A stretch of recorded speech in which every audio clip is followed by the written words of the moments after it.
안녕.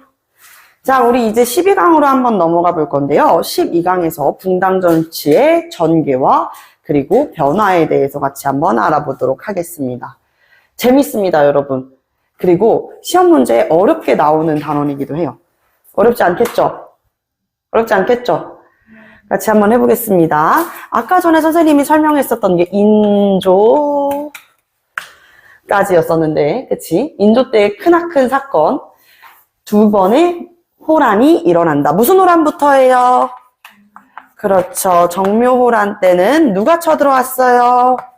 그렇지. 후금, 누르하치가 여진족을, 만주족을 이제 통합해가지고 금나라의 후예다라고 하는 후금이라는 나라를 만들었었다. 자, 그래서 정묘호란 때는 우리가 무슨 관계를 맺어요? 형제의 관계, 군신 관계 나오면 안 돼요. 자, 그리고 나서 정묘호란 이후에는 이 홍타이지라고 하는 이대왕, 청나라 태종이 쳐들어오게 됩니다. 홍타이지는 후금의 국호를 뭘로 바꿨어요? 맞아요. 청으로 국호를 변경하죠. 국호를 변경한다. 청으로 국호를 바꾸고 나서 조선한테 무엇을 요구해요? 군신 관계를 요구하면서 들어오는 거 바로 병자호란이었었다. 병자호란, 청이 조선에 군신 관계를 요구했다.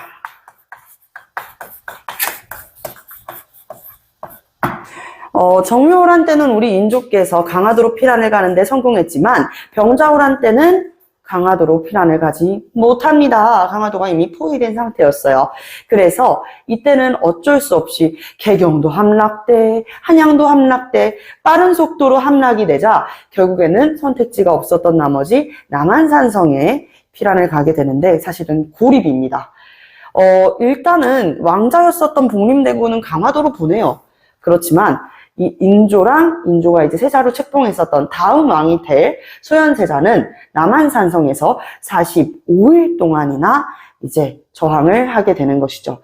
끝끝내 이 청나라랑 전쟁해야 됩니다. 대표적인 인물, 나 자결할 거야. 누구였지? 김상현이었죠.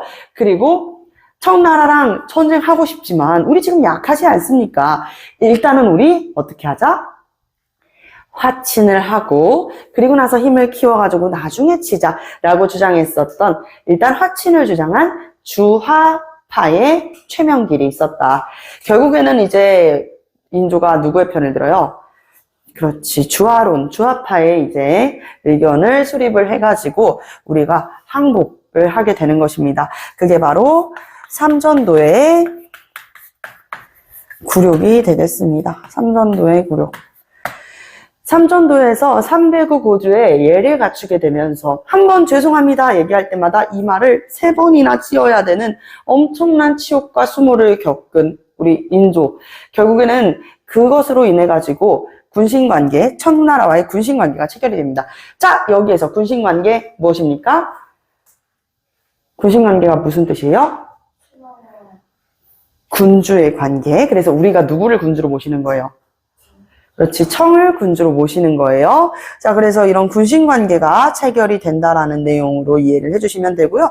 병자호란이 끝나고 나서 많은 왕자들도 그리고 신하들도 백성들도 끌려갑니다. 그래서 이전 영상을 참고하시면 되겠지만 선생님이 그 이야기 했어요. 처음에는 이제 백성 하면서 많은 여성들이 끌려가서 환향녀 이야기 했었죠. 그리고 두 번째는 신하들이 끌려갔었다. 주화파의 최명길과 주전파의 김상현이 결국에는 거기에서 우리 그래도 둘 다 조선을 위한 일이 아니었는가 하면서 화해를 했었다. 자, 그리고 왕자들도 끌려갔었는데 소현세자와 복림대군이 다 끌려갔어요. 소현세자는 청나라에서 돌아오고 나서 시름시름 앓다가 결국에는 돌아가시게 됩니다. 세상을 떠나자 결국에는 대군이었었던 복림대군이 왕으로 앉게 되는 것이죠. 그가 바로 효종이다. 효종은 왕이 될 운명은 아니었었다. 왜? 세자로 책봉되지 아니하였으니까. 복림대군. 효종이 실시했었던 정책 무엇이었죠? 북벌, 그쵸. 북벌을 추진했습니다. 서인이었었던 송시열과 함께 이 북벌을 추진했지만, 북벌 들어가자 하다가 효종께서 돌연 세상을 떠나시죠. 효종 사망 후에는 결국에는 이 북벌은 실패하고 오히려 북쪽의 선진적인 문물을 수용해야 된다 그러는 북학파가 대두되었었다. 대표적인 북학자로는 박제가라는 인물이 있었다. 박제가입니다. 재영 선생님 할 때 제 아니고요. 제가요? 할 때 제예요. 알죠? 박제가가 아니라 박제가예요. 알겠죠? 제가 발표하겠습니다.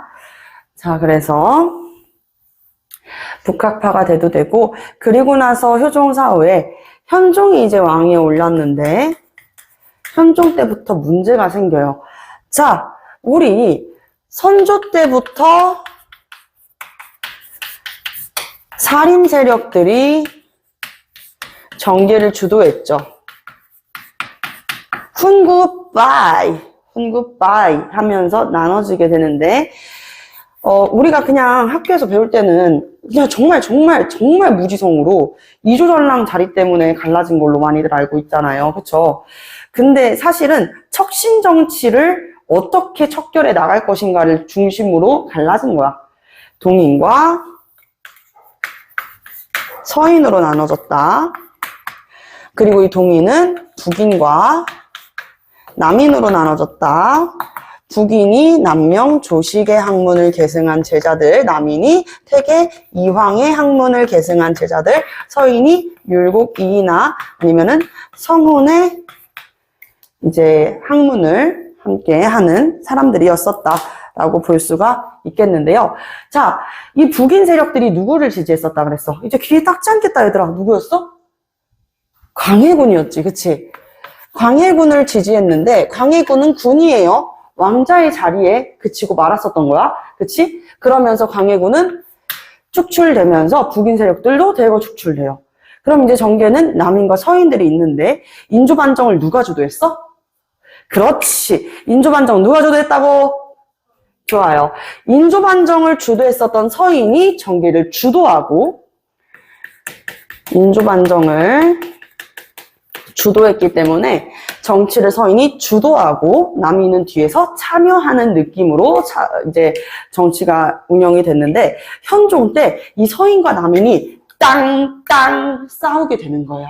그거를 우리가 왜 싸웠냐, 그 싸운 이유가 무엇이냐, 싸운 이유로 부르게 되는데, 예의를 갖출 때 입는 옷. 선생님이 그래도 막 얘들아 너네들 앞에서 수업을 하는데 막 배꼽 보이는 크롭티에다가 짧은 핫팬츠 입고 나와가지고 수업하면은 여러분들도 눈살 찌푸려지고, 일단 나도 싫지만 다른 선생님이 그래도 나는 그게 좋게 보이진 않을 것 같아. 항상 이제 TPO라고 하잖아요. 상황에 맞는 옷이라는 게 있다고. 우리 학생들이 노출이 심한 옷을 입는다든지, 아니면은 갑자기 예를 들면은 우리가 뭐 장례식장이나 이런 이제 공적인 자리에서, 장례식장 같은 곳에서 청바지에다가 뭐 체인 이만큼 걸려있는 옷에다가 크롭티 입고 가면은 뭐야 저 사람? 이렇게 생각을 하잖아요. 그래서 상황에 맞게 옷을 입어야 돼. 그걸 우리가 예복이라고 하지. 특히 예의를 갖출 때 입는 옷을 예복이라 그래. 이 예복을 얼마나 입을 것인가를 가지고 논쟁을 하게 되는 거야. 그래서 우리가 이것을 예속 논쟁이라고 부를 거예요. 예속 논쟁. 자, 예속 논쟁은 사실 표로 그리면은 제일 이해하기가 편해. 그래서 선생님이 표로 나눠줄게요. 짜잔. 이 칠판이 꿀렁꿀렁하다? 꿀렁꿀렁. 자, 요.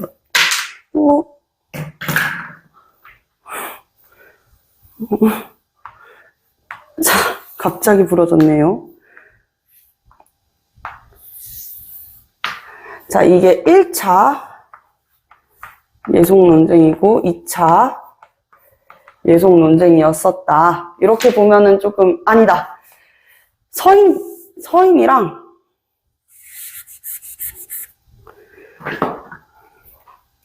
1차, 2차로 해야 되겠구나. 선생님 표 그리실 줄 모르시죠? 자, 1차, 2차로 하겠습니다. 자, 1차 예송 논쟁 때는 무엇을 계기로 발단이 되었느냐? 바로 효종께서 사망했잖아요. 효종이 사망하게 되자 효종의 어머니신, 어머니보다도 더 먼저 세상을 떠났어요. 그래서 효종의 어머니신 장렬왕후 조씨, 즉 자의대비의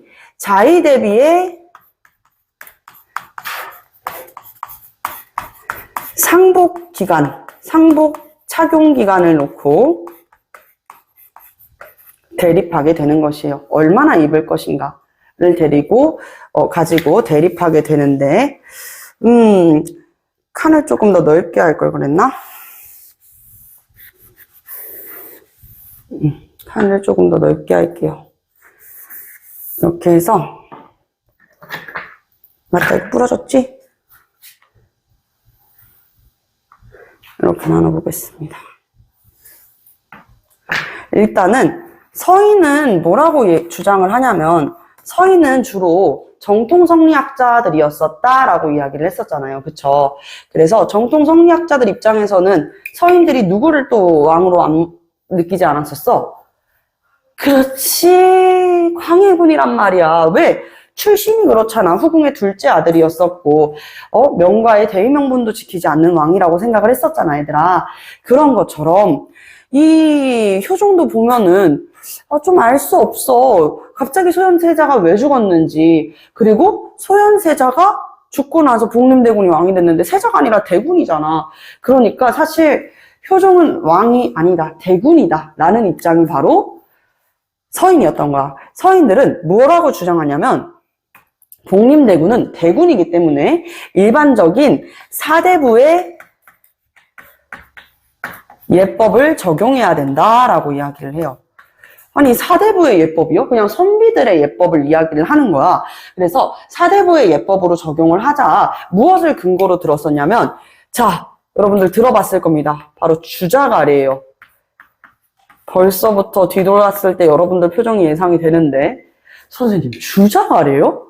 주자가래는 주희께서, 이제 성리학을 집대성한 주자께서, 주희가 주자예요. 자, 주희께서 뭐 한 거예요? 집에서 지켜야 되는 예절을 쓴 게 주자가래잖아.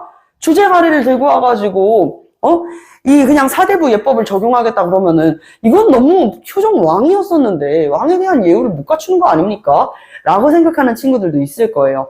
그런데, 어쨌든 서인들의 입장은 사대부의 예법을 적용해야 된다라고 이야기를 하면서, 1년을 입어야 됩니다. 라고 이야기를 해요. 1년을 입어야 됩니다. 라고 이야기를 하고, 남이는요, 자, 여기에 있는, 요 위를 잠깐 봐봐요. 여기에 있는 이 북인, 남인, 서인들별로 특징을 조금 꼽아주자면, 이들이 강력하게 주장하는 게 무엇이냐면, 초록 색깔 분필을 가져오겠습니다. 영차. 자, 북인들이 주장하는 것은 행동하는 것, 실천하는 거잖아. 왜? 북인의 조식의 학문을 계승했다고 그랬는데, 조식께서는 정말 누구보다 빨리 양명학을 함께 수용했어. 지식과 행동을 하나로 합쳐야 된다. 네 글자로 뭐라고요? 지행합일. 그렇지. 지행합일을 주장했기 때문에 여기는 실천을 중요시했다. 실천해야 된다. 실천을 중시했었고. 자, 그럼 남인들은 무엇을 중시했을까? 남인들은 왕의 권력, 그러니까 왕권을 더 중시하였다. 그래서 조식 선생님은 단 한 번도 일평생에 관직에 오른 적이 없어요. 명종께서도 단성현감의 이 벼슬직을 권했단 말이야. 출사제의를 했는데도 거절하셨지. 그것도 엄청 멋있게. 무엇으로? 을묘사직소로 거절하셨다는 거예요. 대단하지 않아요?